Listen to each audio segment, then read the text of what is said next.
ويا أهلا وسهلا بكل اللي بيسمعونا في أي وقت وكل مكان. معاكم ياسمين غبارة وحلقة جديدة من حلقات سكة قراية بلس.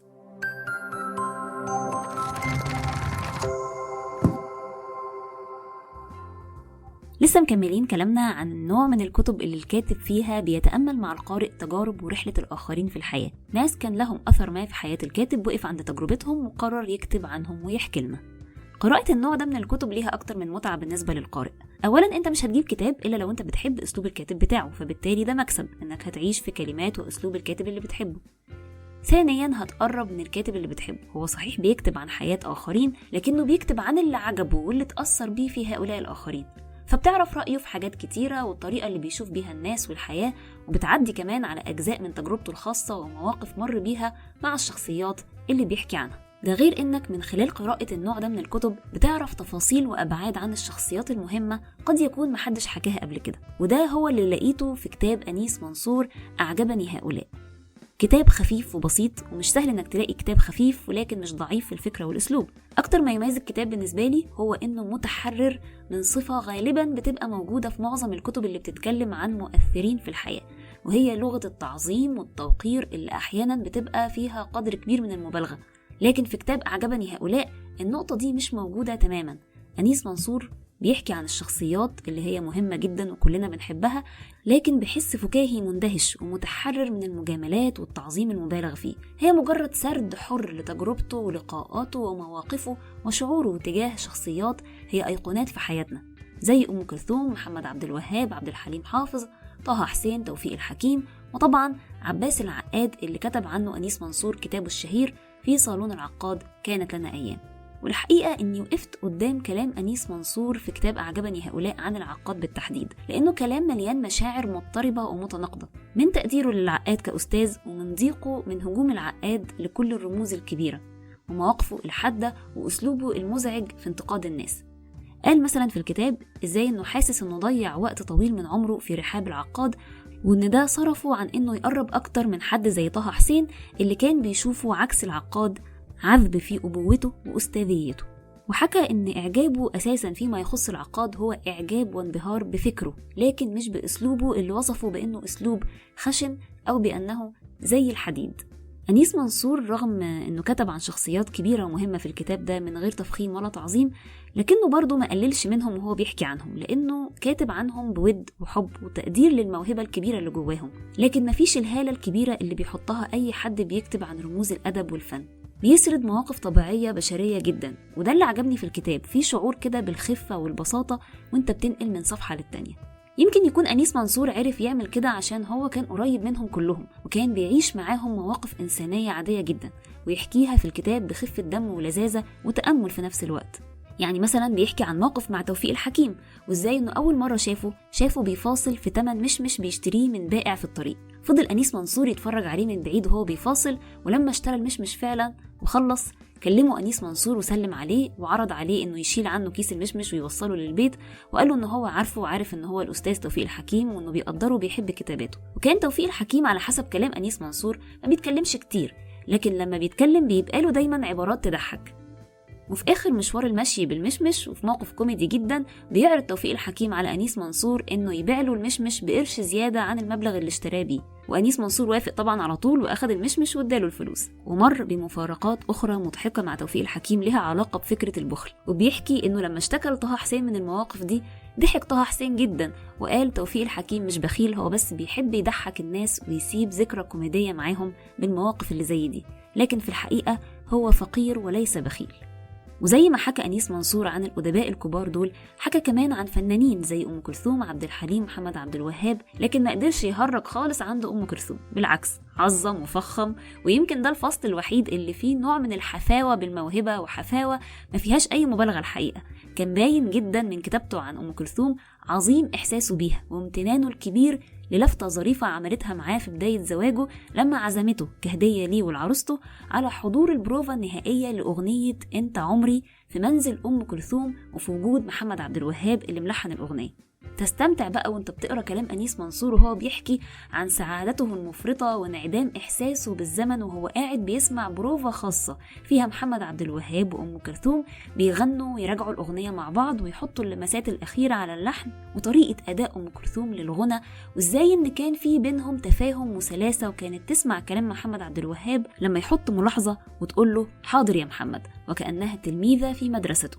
كتب أنيس منصور في مقدمة كلامه عن أم كلثوم رأي مميز قاله محمد عبد الوهاب في صوت أم كلثوم، بيقول في جزء منه: صوتها فيه زعامة كأنها تأمرك وأنت لا تعصي لها أمرا. أم كلثوم قادرة على إسكات جمهورها لأنه لا يريد أن يفوتوا أي معنى وأي لحن وأي أداء.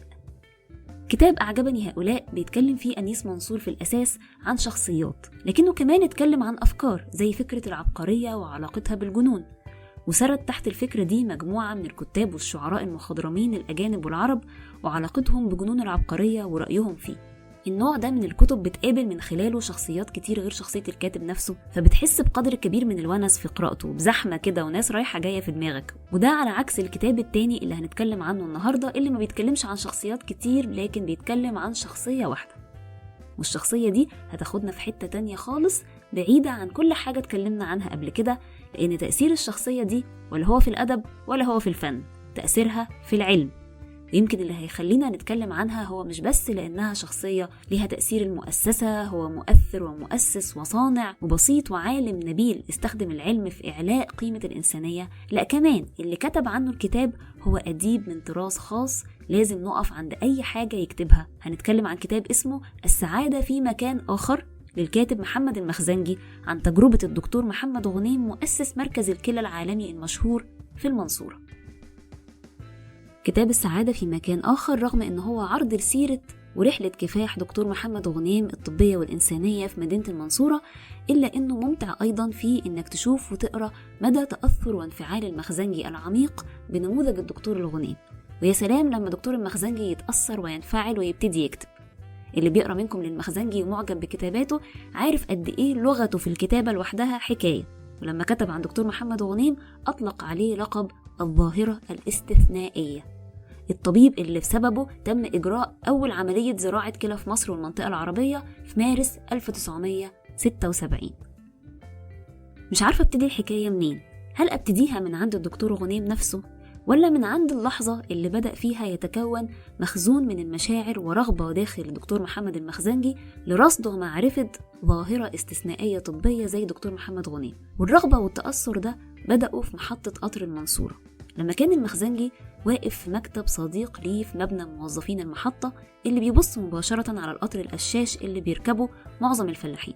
شاور له صديقه من الشباك على دكتور غنيم وهو ساند فلاح متهالك وضعيف ويبدو عليه التعب والفقر الشديد، وقال له الدكتور غنيم اهو. وطبعا دكتور المخزنجي بحكم دراسته في كلية الطب جامعة المنصورة وقتها كان عارف اسم الدكتور غنيم وانه رئيس قسم المسالك في جامعة المنصورة، لكن ما كانش شافه قبل كده. كتب عن اللحظة دي وقال: لم أكن أعرفه، وإن كنت سمعت اسمه مرات مصحوبا بأحاديث متعجبة ومنبهرة عن قسم 4 الذي يرأسه في المستشفى الجامعي والذي حوله إلى قلعة تدور داخلها أساطير طبية غامضة. ونزل محمد المخزنجي بسرعة من مكتب صديقه في المحطة ووقف من مسافة بعيدة شوية يتابع المشهد. الدكتور غنيم بيرفع الفلاح عشان يركبوا القطر، وفضل يعدي بيه بين عربيات القطر لحد ما وقف قدام شاب قوي كده وخبط على كتفه وقال له: انت يا وحش هتقوم وتقعد الراجل ده مكانك، تاخد بالك منه لحد ما يوصل وتنزله بالراحة وبالسلامة على الأرض وشكرا.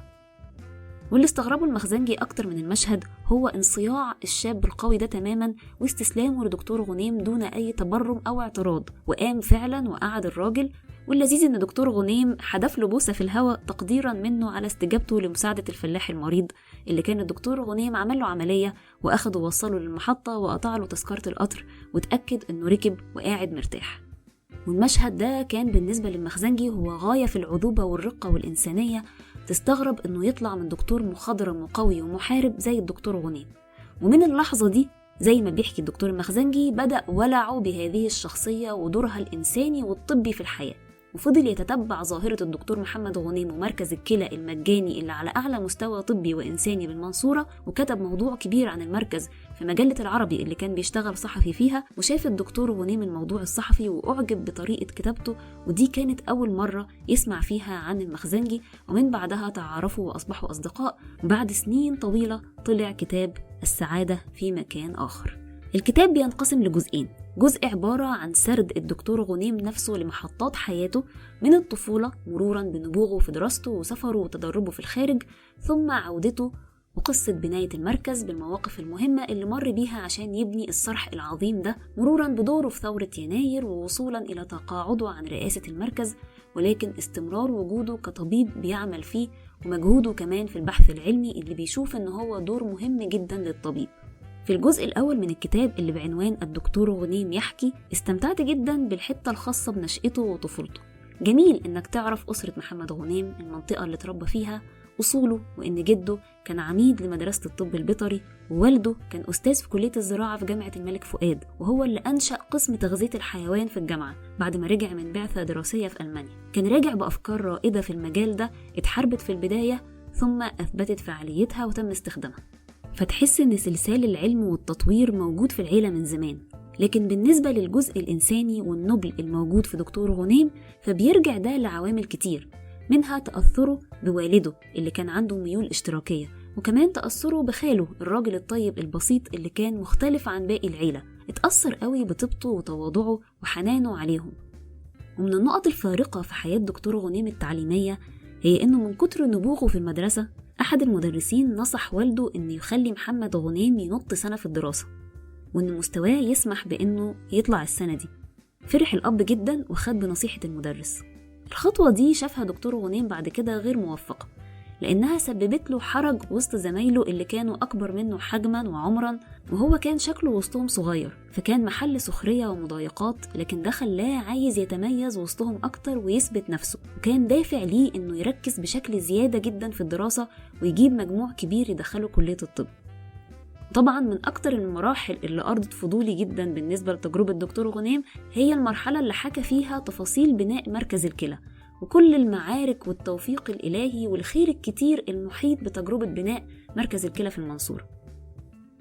أما بقى الجزء التاني من الكتاب فخلاص انت عرفت الحدوتة من الجزء الأولاني، وبتبتدي بقى تسمع في الجزء التاني تحليل وعرض الكاتب محمد المخزنجي لتفاصيل وأبعاد الحدوتة دي، تحديدا من الصفحة 112 تحت عنوان كاتب تشغله المعاني.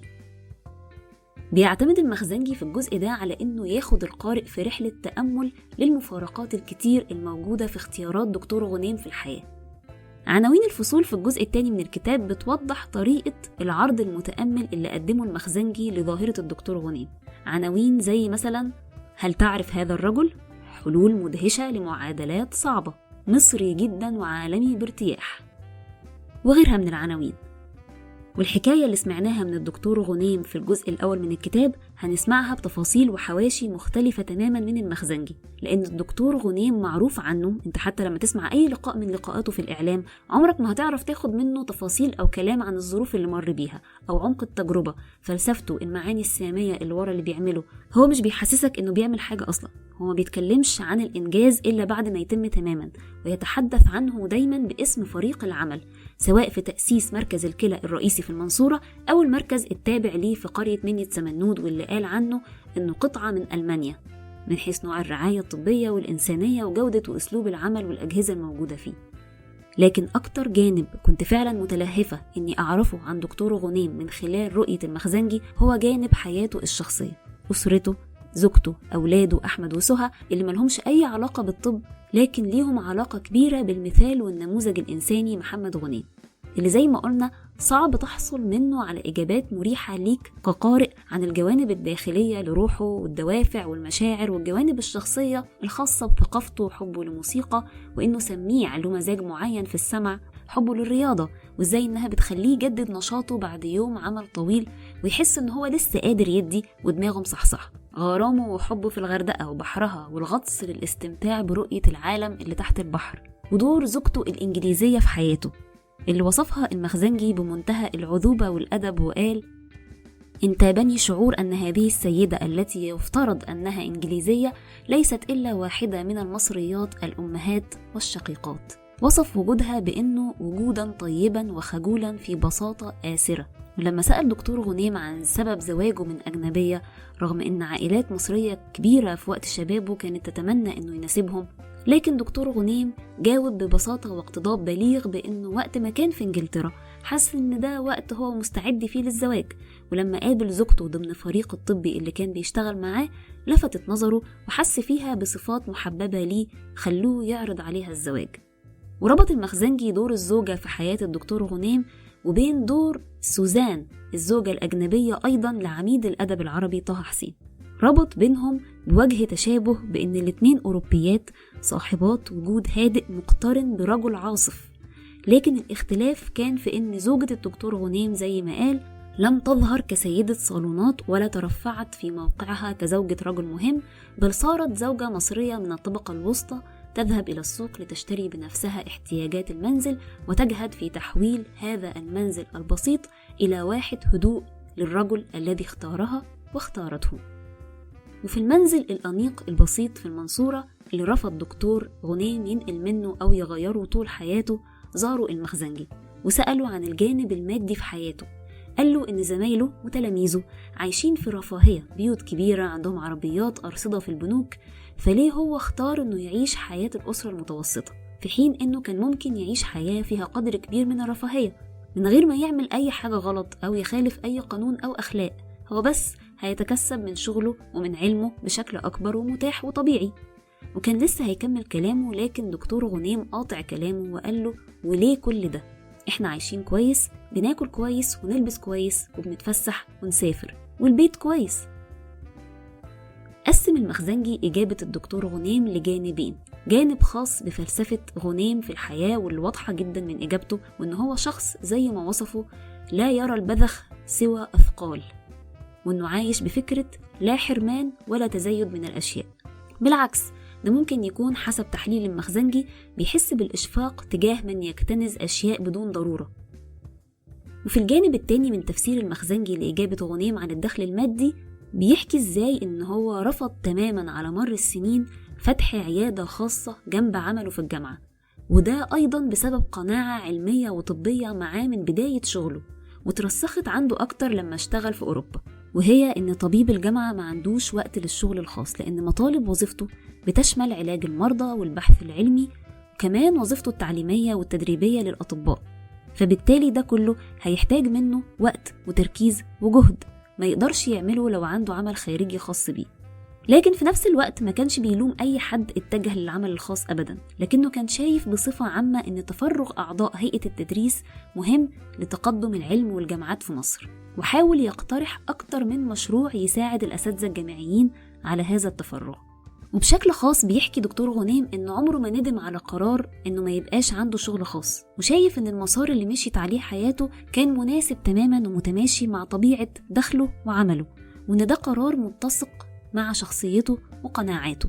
بالعكس يمكن يكون القرار ده هو سبب أساسي في شعوره بالسعادة اللي كتب عنها المخزنجي في آخر فصل في الكتاب بعنوان السعادة ما السعادة.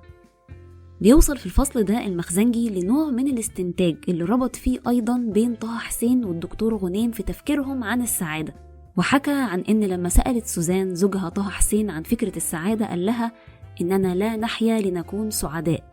سنين وهي بتكتب كتابها اللي بعنوان معك اللي بتحكي فيه عن رحلة حياتها مع طه حسين كتبت إنها فهمت قصده، وقالت إن الشخص اللي زي طه حسين مش بيعيش عشان يكون سعيد، لا هو بيعيش عشان يؤدي ما طلب منه.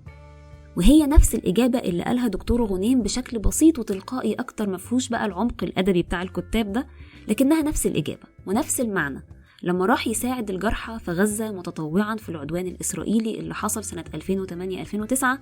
سألوه إيه اللي يخلي دكتور قامة كبيرة زيه يجي ويعمل كده في حين إن في دكاترة تانية كتير ممكن تعمل ده، هو خبرته كبيرة وتخصصه مهم والعلم محتاجه، فليه يجي مكان فيه حرب ويخاطر بنفسه؟